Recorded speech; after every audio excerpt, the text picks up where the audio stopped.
Hello friends, welcome to Rama's Cooking World. இன்னைக்கு நம்ம Dindigul style Thalappakatti biryani. இதில் ரொம்ப சிம்பிளா ரெண்டு பவுடர் அப்புறம் ஒரு பேஸ்ட் மிக்சர் அரைச்சிட்டோம் நம்மளுக்கு ஈஸியாக பண்ணிடலாம். மறக்காம சேனலுக்கு சப்ஸ்கிரைப் பண்ணி அந்த பெல் ஐக்கானை கிளிக் பண்ணிக்கோங்க. சேனலுக்கு சப்ஸ்கிரைப் செய்த அனைத்து நல்ல உள்ளங்களுக்கும் நன்றி. ஃபஸ்ட்டு 2 கப் SeergaSamba அரிசியை நல்லா வாஷ் பண்ணி சோக் பண்ணி எடுத்துக்கோங்க. கொஞ்சம் ஸ்பைசஸ். இப்போ நம்ம 1/2 டீஸ்பூன் பெப்பர் பவுடர் எடுத்துக்கோங்க. 1/2 டீஸ்பூன் சீரகம், 1/2 டீஸ்பூன் சோம்பு, 8 பட்டை எடுத்துக்கோங்க, 2 பிரியாணி இலை, 4 ஏலக்காய், 4 ஸ்டார் அனீஸ், 10 கிளவுட்ஸ், 1 டீஸ்பூன் கடல் பாசி. தேவையான அளவுக்கு முந்திரி பருப்பு ஆட் பண்ணி இது நல்ல ஒரு ஃபைன் பவுடராக அரைச்சிக்கோங்க. நம்ம அரைச்சோன்னா நம்மளுக்கு சூப்பரான ஃப்ரெஷ்ஷான பிரியாணி மசாலா ரெடி ஆகிடும். இதுதான் சீக்ரெட்டான மசாலா.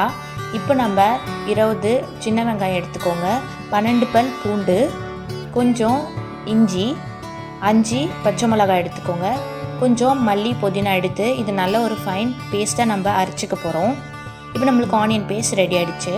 நம்ம 1/2 கிலோ மட்டனை 3 விசிலுக்கு குக் பண்ணி எடுத்துருக்கோம். இதையும் எடுத்துக்கலாம். இப்போ பிரியாணி பண்ணிடலாம். ஒரு பேனில் 3 டேபிள் ஸ்பூன் ஆயில் ஆட் பண்ணிக்கோங்க, 3 டேபிள் ஸ்பூன் கீ. இது நல்லா ஹீட் ஆகிட்டுக்கப்புறம் நம்ம அரைச்சி வச்சு இந்த ஆனியன் பேஸ்ட் ஆட் பண்ணி 2 நிமிஷத்துக்கு பச்சை வாசனை போகிற அளவுக்கு நல்லா குக் பண்ணி எடுத்துக்கோங்க.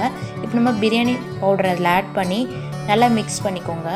1/4 டீஸ்பூன் மஞ்சத்தூள், 1 டீஸ்பூன் மிளகாய்த்தூள், தேவையான அளவுக்கு உப்பு, 1 டீஸ்பூன் மல்லித்தூள் ஆட் பண்ணி இது நல்லா மிக்ஸ் பண்ணிவிட்டு இப்போ நம்ம குக் பண்ணி வச்சுருந்த மட்டனை இதில் ஆட் பண்ணிடலாம். ஆட் பண்ணிவிட்டு இப்போ நம்ம இதில் 1/4 கப் தயிர் ஆட் பண்ண போகிறோம். நம்ம தக்காளி எதுவும் ஆட் பண்ணாததுனால தயிர் கொஞ்சம் எக்ஸ்ட்ரா ஆட் பண்ணிக்கோங்க.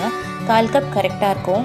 இதை நல்லா மிக்ஸ் பண்ணிவிட்டு இப்போ நம்ம மூடி போட்டு இது ஒரு 3 நிமிஷத்துக்கு நல்லா குக் பண்ணிக்கோங்க. இப்போது 3 மினிட்ஸ் கழித்து பார்த்திங்கன்னா இந்த மாதிரி ஆயில் செப்ரேட் ஆகும். இப்படி செப்ரேட் ஆனால் கரெக்டாக இருக்கும். இப்போ 3 கப் தண்ணி ஆட் பண்ணிக்கோங்க. 2 கப் அரிசிக்கு 3 கப் தண்ணி கரெக்டாக இருக்கும். இது மிக்ஸ் பண்ணிவிட்டு 2 நிமிஷத்துக்கு மூடி போட்டு குக் பண்ணிக்கோங்க.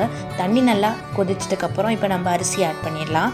நம்ம 2 கப் SeergaSamba அரிசியை 30 மினிட்ஸ்க்கு நல்லா சோக் பண்ணி எடுத்துருக்கோம். இது நம்ம இதில் ஆட் பண்ணிவிட்டு நல்லா மிக்ஸ் பண்ணிவிட்டு இப்போ நம்ம இதை குக் பண்ணலாம். அதுக்கு முன்னாடி கொஞ்சம் புதினா மல்லி ஆட் பண்ணிவிட்டு கொஞ்சம் லெமன் ஜூஸ் ஆட் பண்ணுங்கள்.